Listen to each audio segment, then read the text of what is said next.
Aste honetan, konfinamenduaren laugarren asteari ekingo diogu. Gure bizitzetako une zail eta ezoiko honetan, 3 mezu partekatu nahi ditut. Dolumina, itxaropena eta irauntza. Lehendabizi dolumina. Birusaren ondorio zil diren pertsona guztiak oroitu nahi ditut. Errealitate lazgarria da. Ulertzen dut familia bakoitzaren mina.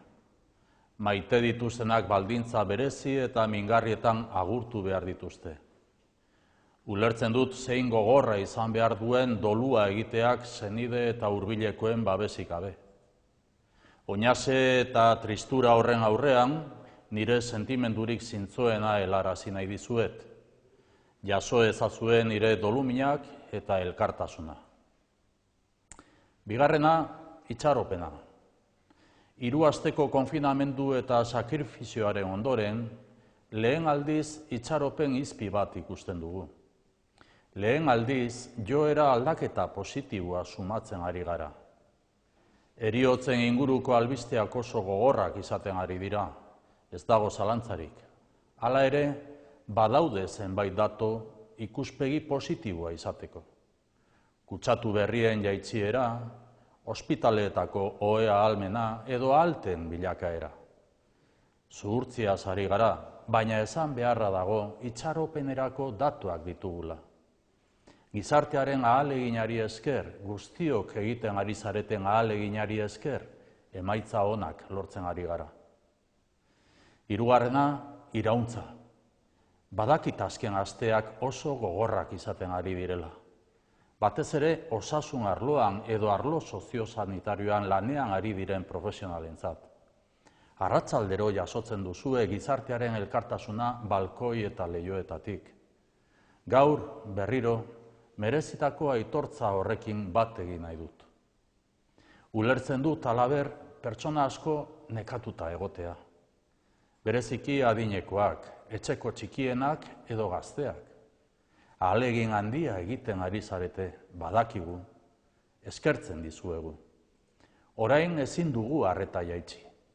Une honetan amore emateak egindako lan guztia galtzea ekarriko luke. Etxean jarraitu behar dugu. Segurtasun neurriak mantendu, eskuak garbitu eta osasuna zaindu. Konpromiso eta erantzunkizun horri eutsi behar diogu. Hori da irauntza. Ziurtatzen dizuet dena egiten ari garela. Ahal dugun guztia egoera honetatik ateratzeko, normaltasunera itzultzeko. Ahalegin partekatu horrek emaitzak ekarriko ditu. Urratzez urratz, egunez egun. Norberaren ahalegina funtsezkoa da egoera hau gainditzeko. Garaipen handiak ahalegin txiki asko batuz lortzen dira. Guztion artean. Bihotz-bihotzez, eskerrik asko. Iniciamos la 4ª semana de confinamiento. En este momento tan delicado y excepcional en nuestras vidas, comparto 3 mensajes. Condolencia, esperanza y constancia. Primero, condolencia. Un sentido recuerdo a todas y cada una de las personas que han fallecido a lo largo de las últimas semanas como consecuencia de este virus.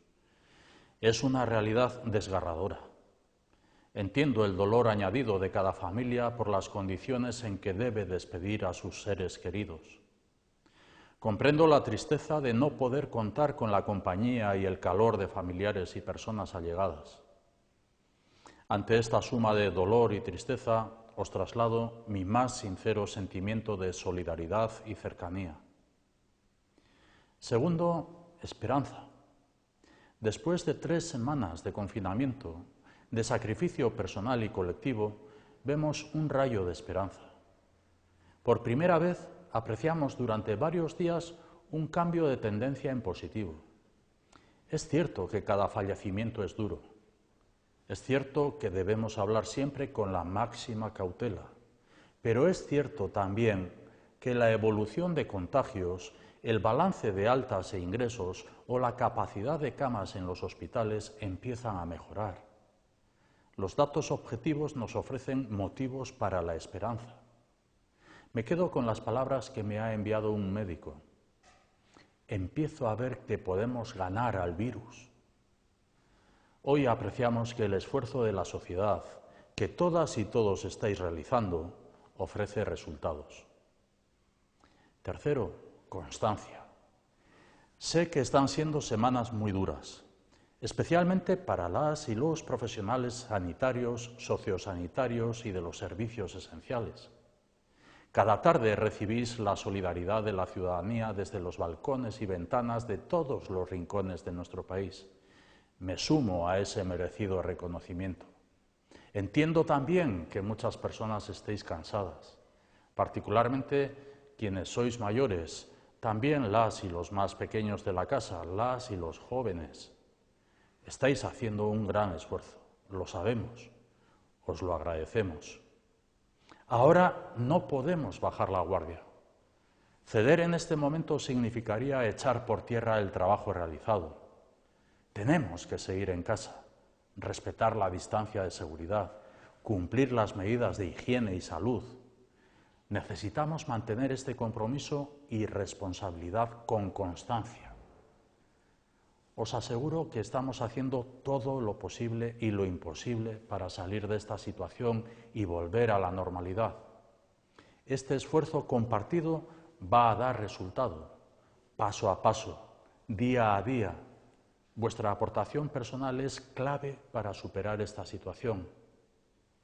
Las grandes victorias se logran con la suma de muchos pequeños esfuerzos. Guztion artean, bihotz bihotzez, eskerrik asko.